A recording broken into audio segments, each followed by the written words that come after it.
நைட்டில் வந்து கண்டிப்பாக விண்டோ திறந்து வச்சுட்டு தான் தூங்கணும். ஏசியே யூஸ் பண்ணாலும் இப்போ நிறைய பேர் வந்து அப்போ ஏசியோட கம்ப்ரெஷர் போயிடும் அப்படின்வாங்க. அப்போ நம்ம கிட்னி போனால் பரவாயில்லையா அப்படின்னு தான் நான் கேட்பேன். கிட்னி லங்ஸுக்கு வந்து ரொம்ப முக்கியம் அது ஃப்ரெஷ் ஏர்ன்றது.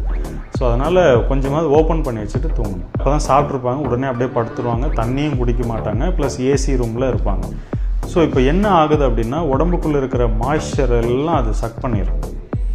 ஸோ அது ஏசி தவிர்க்க முடியாது. இருந்தாலும் அவங்களுக்கு என்ன ஒரு அட்வைஸ் அப்படின்னா, நம்ம விண்டோ இருந்தது அப்படின்னா ஒரு விண்டோ கொஞ்சமாவது திறந்து வச்சுருக்கணும். ஸோ ஃப்ரெஷ் ஏர் உள்ளே வரணும். அந்த ஃப்ரெஷ் ஏரை தான் நம்ம ஏசி வந்து கண்டிஷன் பண்ணி கொடுத்தது அப்படின்னா அது பிரச்சனை இல்லை. ஸோ ஒரு சில இடத்துல நம்ம விண்டோவே ஓப்பன் பண்ண முடியாதுன்ற சுச்சுவேஷன் இருந்தது அப்படின்னா நம்ம வெளியில் போயிட்டு வரலாம். ஒரு எவ்ரி 1 hour இல்லை 45 minutes ஒன்ஸ் வந்து கொஞ்சம் வெளியே போயிட்டு ஃப்ரெஷ் ஏரை ப்ரீத் பண்ணிவிட்டு வரணும். உப்புன்றதே வந்து நம்ம சாப்பிடக்கூடாத ஒரு உணவு தான் ஆக்சுவலாக. நீங்கள் எந்த ஒரு விலங்கும் தனியாக உப்பு போய் சாப்பிடாது. எறும்பு கூட நீங்கள் உப்பு இருந்ததுன்னா உப்பு தள்ளி போகும்.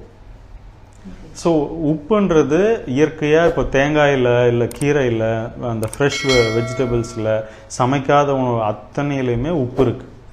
ஸோ நம்ம உணவு சமைக்கிறதுனால கொஞ்சம் உப்பு தேவைப்படுது. ஸோ அந்த உப்பை வந்து அந்த ராக் சால்ட், பிங்க் சால்ட் அதை வந்து எடுத்தாலே நல்லது. ஸோ அது நமக்கு அயோடைஸ்டு உப்பு அவசியமே கிடையாது. இந்தியன்ஸ் யாருக்கும் அயோடின் டிஃபிஷியன்சியும் கிடையாது. நம்ம காய்கறிகளில் நிறைய இருக்குது. ஸோ அயோடைஸ்டு உப்பு வேண்டாம். இந்து உப்பு எப்போவுமே பெஸ்ட்டு. டீ காஃபி குடிக்கலாமா? டீ காஃபி வந்து பார்த்திங்கன்னா இப்போ நிறைய அது பெஸ்டிசைட்ஸ் யூஸ் பண்ணுறாங்க. அதை பயிர் பண்ணுற இடத்துல நம்ம போய் பார்த்தோம்னா அவ்வளோ கெமிக்கல்ஸ் வந்து அதை யூஸ் பண்ணி தான் அதை பண்ணிகிட்ருக்காங்க.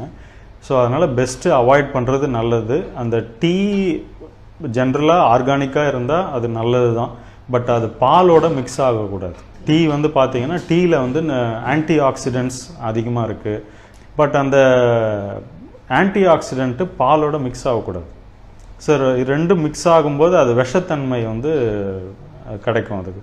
அதனால் க்ரீன் டீ, பிளாக் டீ அந்த மாதிரி ஆர்கானிக் கிடைச்சா குடிக்கலாம். ஹெர்பல் டீஸ் பார்த்திங்கன்னா இஞ்சி, அப்புறம் தனியா போட்டு, மிளகு, அது மாதிரிலாம் நம்ம இப்போ நிறைய வந்துட்டுருக்கு. ஸோ அந்த மாதிரி இது சாப்பிட்டா அதுவே போதும் நமக்கு. ஸோ இப்போ நிறைய பேர் சொல்கிற விஷயம் என்னென்னா பால் வந்து மனுஷ உடம்புக்கு தேவையில்லை அப்படின்ற மாதிரி சொல்கிறாங்க. ஸோ அது உண்மைதானா?